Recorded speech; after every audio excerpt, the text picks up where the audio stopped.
मेरे प्यारे दर्शकों, आप सबों का मेरे वीडियो में स्वागत। आज का चिंतन वाक्य। परेड में हम देखते हैं जो आगे रहता है पीछे मुड़ कहने पर वह पीछे चला जाता है और जो सबसे पीछे रहता है वह आगे हो जाता है। इसी प्रकार मनुष्य को जीवन में कभी भी घमंड नहीं करना चाहिए, क्योंकि ज़िंदगी कब पीछे मुड़ जाएगी कोई कह नहीं सकता है। हमें धन, बल, जन आदि का घमंड जीवन में कभी नहीं करना चाहिए। ऐसे महाभारत में आप बहुत सारे उदाहरण पाए होंगे। खैर जो हो, आज का वीडियो प्रारंभ करता हूँ।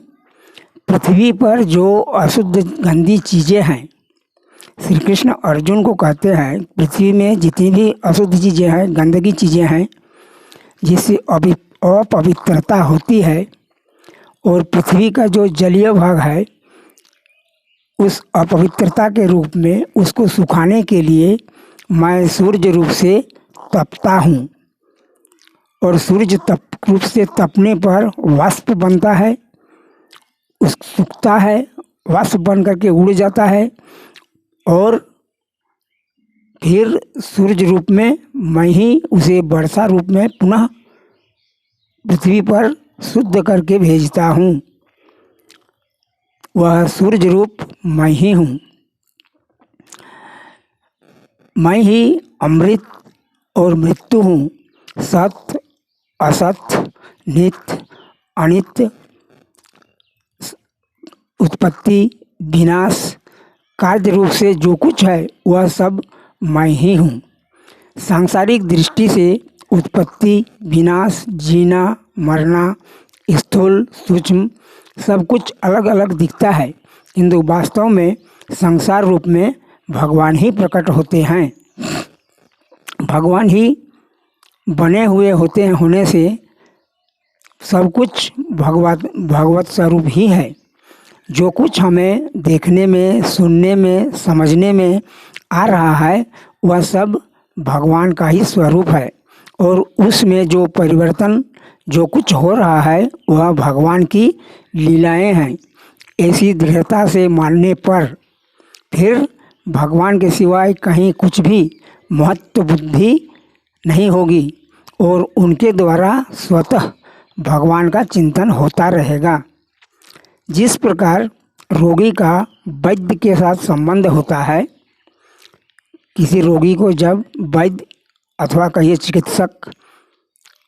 चिकित्सा करता है तो उसके साथ एक संबंध होता है, ऐसे ही निर्बलता का और भगवान की सर्वसमर्थता का विश्वास होने पर मनुष्य का भगवान के साथ संबंध हो जाता है। ब्रह्मादि देवता भी भगवान से कहते हैं, हे कमल नयन, जो लोग आपके चरणों की शरण नहीं लेते और आपकी भक्ति से रहित होने के कारण जिनकी बुद्धि भी शुद्ध नहीं है, वे अपने को मुक्त मानते हैं, किंतु वास्तव में वे बद्ध ही हैं। बहुत से लोग हैं जो भगवान को नहीं मानते, अपना सुखी संपन्नता देख करके वे सोचते हैं कि भगवान ही कुछ नहीं है, सब मेरा किया हुआ कर्म के कारण है, किंतु वास्तव में वे उससे बद्ध हो जाते हैं। इसीलिए वीडियो के प्रारंभ में ही मैंने अभिमान का जिक्र किया। वे साधन करके ऊंचे पर तो पहुंच सकते हैं, किंतु एक समय आता है कि वह ऊपर से नहीं फिर नीचे ही गिरते हैं। परंतु भगवान जो आपके भक्त हैं, जिन्होंने आपके चरणों में सच्ची प्रीति जोड़ रखी है, वे कभी ज्ञान अभिमानियों की तरह अपने साधन से नहीं गिरते हैं। ऐसा ब्रह्मा जी श्री कृष्ण से कहते हैं। इसलिए हमें हमेशा भगवान से संबंध बनाए रखना है और उनका चिंतन करते रहना है। आगे भगवान कहते हैं, मेरा जो भक्त अभी जितेंद्रिय नहीं हो सका है, मतलब अपने इंद्रियों पर विजय नहीं पा सका है, और संसार के विषय उन्हें बार बार बाधा पहुंचाते रहते हैं, तो भी वह प्रतिक्षण बढ़ने वाली मेरी भक्ति के प्रभाव से विषयों से पराजित नहीं होता। हे द्विज, मैं सर्वथा भक्तों के अधीन हूँ। भगवान कितना सुंदर कहते हैं, अर्जुन से कहते हैं, हे द्विज, मैं हमेशा भक्त के अधीन हूँ, मैं स्वतंत्र नहीं हूँ। मुझे भक्तजन बहुत प्रिय हैं, उनका मेरे हृदय पर पूर्ण अधिकार है।